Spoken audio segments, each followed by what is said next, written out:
Good morning.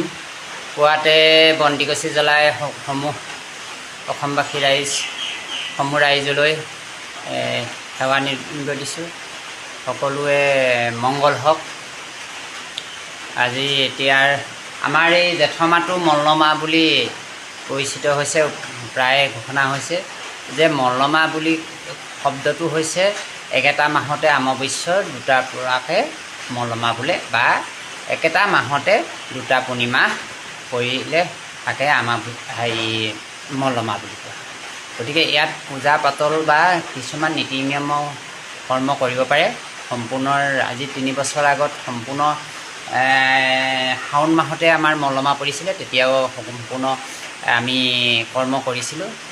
গোটেই বিশ্বতে মল্লমাহত মন্দিৰ খোলা আছিলে আৰু ধৰি লওক মল্লমাহত পূজা পাতল কৰিব পাৰে, একো চিন্তা কৰিবলৈ দৰকাৰ নাই।